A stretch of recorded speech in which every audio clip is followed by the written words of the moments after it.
Chapter 40. They eventually reconvened in the Great Hall.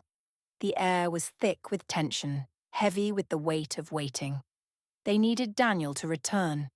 Only then could they finalize the plan, once they knew exactly how many vampires they could count on, how many were still loyal. The minutes dragged.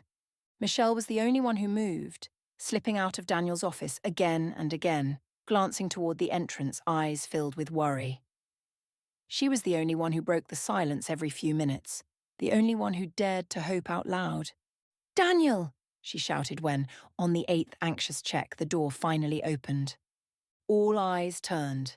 Daniel stepped in through the large wooden doors with a calm stride and a faint smile on his lips. He looked collected, almost relaxed, as if he wasn't going to go to war in a few hours. Shira relaxed slightly at the sight of that smile. It had to mean good news. "I was so worried," Michelle said, rushing toward him and wrapping her arms around him in relief. "I'm fine," he said softly, returning the hug with a gentleness that was rare for him. "Wait for me in the office. I'll come right away." He slipped out of her arms before she could protest, and with a lingering glance she turned and disappeared through the office door. Once she was gone, Daniel turned to the rest of them, eyes bright. "Good news," he said, stepping forward. "I found Christian. He and his people are with us." A ripple of tension loosened in the room. Christian, the former rival who had challenged Craven for the leadership of the Nest. He had lost, but many had remained loyal to him, even after his defeat. And now, with Craven exposed as a traitor, that number had surely grown. His support could tip the scale if they used it wisely. "What took you so long?" Marius asked, crossing his arms as Daniel approached. Instead of answering right away, Daniel's green eyes sparked with mischief. With a grin, he reached beneath the wide coat draped over his shoulders and pulled out a bundle wrapped in dark cloth. He unfolded the material with deliberate care, then placed the object at the center of the table for all to see. Shira stepped forward and peeled back the cloth. "A sphinx," Andrew murmured, eyes fixed on the golden statue, a lion's body with a human head crowned like a pharaoh. The resemblance to Torak was unmistakable. The features were so lifelike it felt as though the statue might open its eyes at any moment. "Kronos expects us to bring him the Sphinx, right?" Daniel said, smiling. "Didn't want to disappoint him." "Nobody really knows what it looks like," Celine said as she moved closer, studying the craftsmanship. A small lid hidden on the bottom was supposed to keep the sacred blood inside. "This will work. It'll buy us time." "Then we need to lock down the plan," Marius said. "We only get one shot at this, one chance to take Kronos out. And to save the little girl and the old bloods," Celine added quietly. "The meeting is set for the ruins of the old bridge," Shira told Daniel, looking up at him. Her voice was calm, steady, but there was something deeper in her eyes. Andrew noticed the small smile that crept onto her lips. It mirrored the one forming on Daniel's face. "Do you think that's a coincidence?" Daniel asked. "No," Shira replied, her voice firmer now. "He still hopes I'll change my mind, that I'll come back to him." "And why would he think that?" Selene asked, her voice tinged with concern.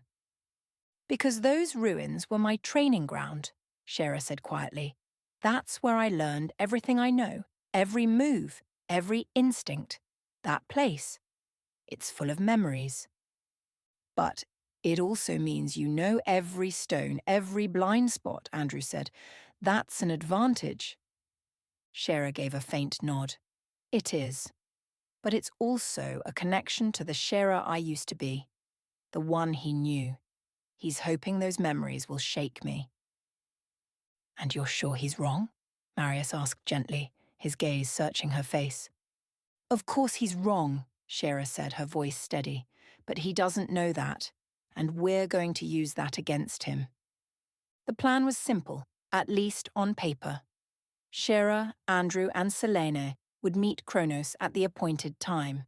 Daniel and his forces would stay close behind, hidden.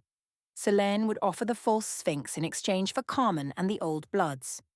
Andrew would agree to change the line to buy time, and while Kronos focused on the deal, Daniel would eliminate his guards.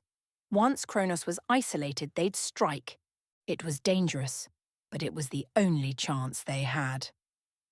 "There are a few more things I need to take care of before the meeting," Daniel said once they'd ironed out the final details.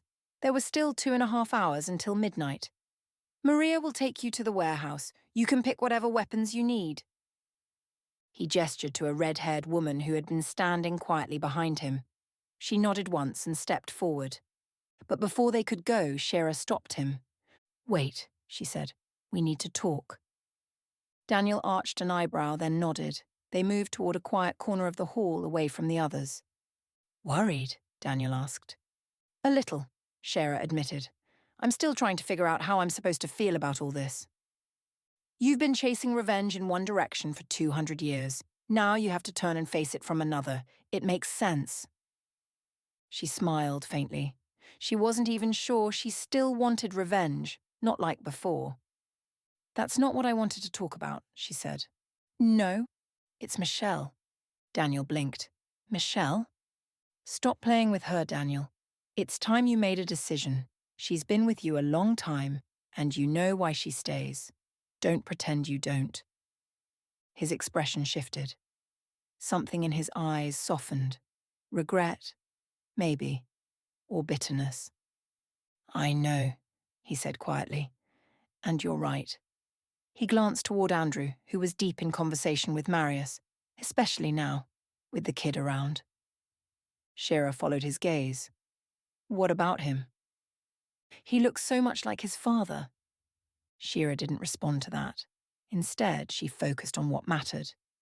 "Michelle is a good girl. She doesn't deserve to be strung along like this." "I know," Daniel said again, voice quieter now. "I was going to talk to her tonight." He started to walk away, then paused and turned back. His voice was lower, almost uncertain.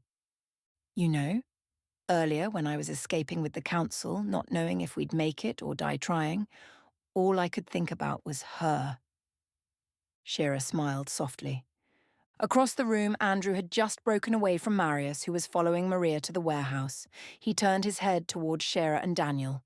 Something in him twisted when he saw the way they stood close, the way she smiled when Daniel spoke. It was a smile he hadn't seen before. He felt it again, that stab of jealousy. Not because of what Daniel might have said, but because Daniel knew her in a way Andrew didn't yet. Maybe never would. Daniel turned to go, then came back once more. He said something, and Shera smiled again before they embraced briefly. That was it. Andrew turned away and followed the others toward the warehouse. He just wanted it to be over, to walk away from this world of shadows and blood. But some part of him already knew it was too late for that. She was wrong. It wasn't just her venom. It was more, something deeper than him, wanting her to feed on him. He was sure about it. And as he walked away, a strange, quiet bitterness crept in. The eternity that stretched before him didn't feel comforting or beautiful or worth having. It felt lonely. And this scared him.